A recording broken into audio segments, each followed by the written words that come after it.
Encik Muhammad Salim Sundar Abdullah, penolong Pesuruhjaya SPRM. Selamat pagi. Terima kasih kerana sudi bersama kami pagi ini. Okey, mungkin sebagai permulaannya boleh kongsi apa sebenarnya yang ingin SPRM sampaikan kepada masyarakat berkaitan dengan rasuah ini sendiri. Sengsaranya rasuah, biasanya kita sebut sengsaranya adalah percintaan dan sebagainya. Ini rasuah, sesuatu yang cukup menakutkan. Baik, terima kasih. Memang benar, jenayah rasuah tidak kira sama ada kecil atau besar atau siapa yang melakukan, dia membawa kepada kesengsaraan. Perbuatan jenayah rasuah tidak boleh dianggap sebagai satu penyakit sosial. Kita perlu melihat dari perspektif yang lebih meluas. Setiap perbuatan rasuah ini akan menjurus kepada kesengsaraan kepada bukan saja individu, masyarakat maupun organisasi, tetapi juga kepada negara itu sendiri. Kita perlu bayangkan, kalau kita bayangkan seorang anggota penguasa yang mengambil sedikit wang rasuah untuk tidak menguasakan atau menjalankan tugasnya, dan satu-satu perkara berlaku. Contohnya, seorang penguasa yang mengambil rasuah tidak menguasakan atau tidak menjalankan tugasnya untuk membenteras pembalakan haram. Apabila berlaku pembalakan haram, akan wujud masalah-masalah sampingan yang lain, seperti terjejasnya ekologi. Begitu juga khazanah negara akan hilang. Lebih-lebih dahsyat lagi apabila ada keruntuhan tanah, ada banjir lumpur yang akan mencemarkan sungai, sungai yang mungkin menjadi mata pencarian kepada pihak-pihak tertentu seperti nelayan. Bagaimana pula tanah runtuh atau banjir lumpur yang menjejaskan pertanian. So ini juga akan memberi kesengsaraan bukan saja kepada nelayan dan petani, tetapi juga kepada masyarakat yang terpaksa menanggung kos yang lebih tinggi untuk mendapatkan sayur-sayuran atau hasil nelayan itu sendiri. Malahan negara juga terpaksa menanggung implikasinya. Terpaksa mengimport sayur-sayuran, terpaksa mengimport ikan atau hasil nelayan yang lain daripada negara lain. Kalau wang yang perlu digunakan untuk pengimportan ini dapat dijimatkan untuk pembangunan sekolah, pusat-pusat rawatan, pusat-pusat kesihatan. So ini akan lebih baik daripada kita menanggung kos-kos tambahan ini. Kalau kita panjangkan pemikiran kita sedikit, skop pemikiran kita tu, sudah tentu kita boleh lihat implikasinya rasuah kepada masyarakat. Tapi mungkin mereka yang berfikiran sempit tidak dapat melihat apakah contoh rasuah yang boleh membawa kepada kesengsaraan hidup. Halim, mungkin ada apa-apa di Facebook? Ya, memang betul. Terence, di sini ada dua orang memberi interaksi kepada kita, Cik Salim. Bob Hussein, dia tanya, bilakah rasuah agak-agaknya boleh terhapus? Siapakah yang harus bertanggungjawab dalam hal ini? Itu soalan pertama. Soalan yang kedua, Bibi, dia menyatakan sesuatu di sini. Rasuah adalah penindasan ke atas golongan taraf rendah. Sesuatu yang merugikan negara. Ianya juga akan membinasakan negara apabila tidak dibanteras. Barangkali komen Encik Salim.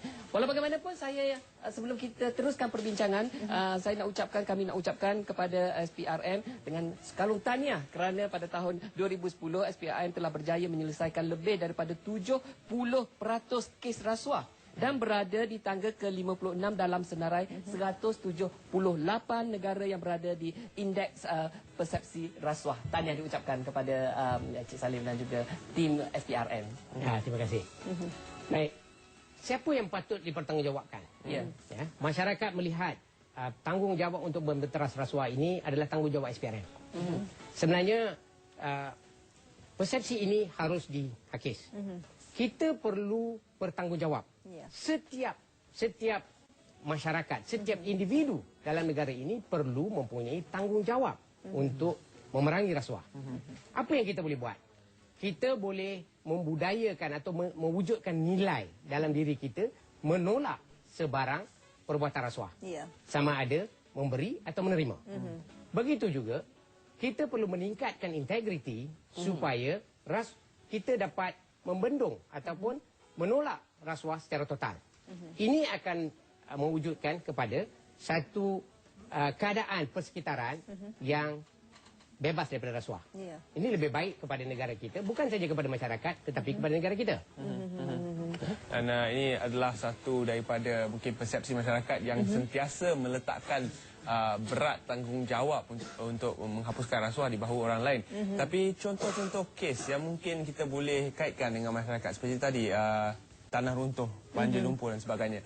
Mungkin contoh seharian yang mungkin kita boleh berikan kepada penonton untuk mereka lebih fahami apa yang dikatakan dengan pemberi dan siapakah yang dikatakan penerima.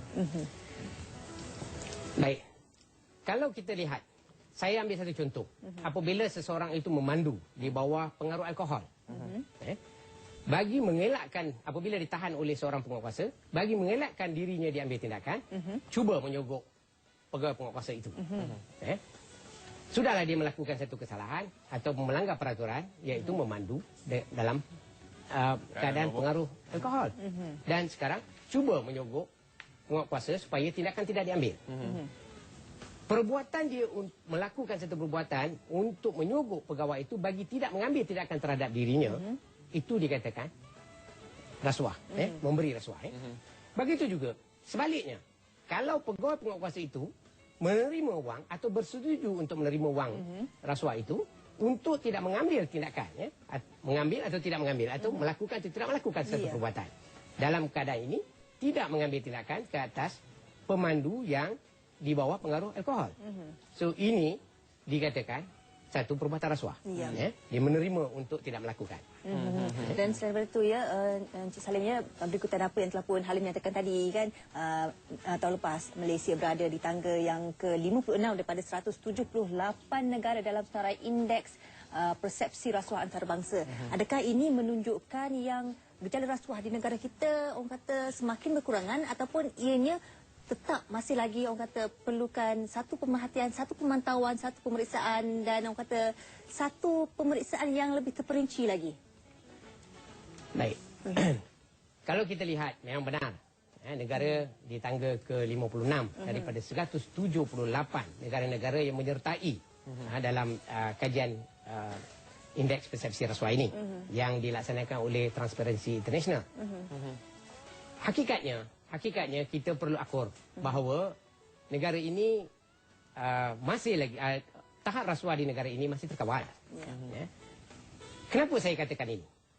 Kita masih lagi tidak perlu membeli hak kita. Bukan macam di beberapa negara lain, malahan hak kita sendiri kita perlu beli. Contoh, untuk mendapatkan persekolahan, kita tidak perlu membayar. Untuk dapatkan rawatan kesihatan, kita tidak perlu membayar. Untuk dapatkan jawatan atau pekerjaan, kita tidak perlu membayar. Itu maksudnya kita tidak lagi di tahap sehingga kita terpaksa membayar untuk hak kita sendiri. Persepsi, indeks persepsi rasuah. Walaupun kedudukan kita di tangga ke-56, kita harus ingat bahawa kita perlu melaksanakan atau kita perlu berusaha untuk memperbaiki indeks ini. Kenapa?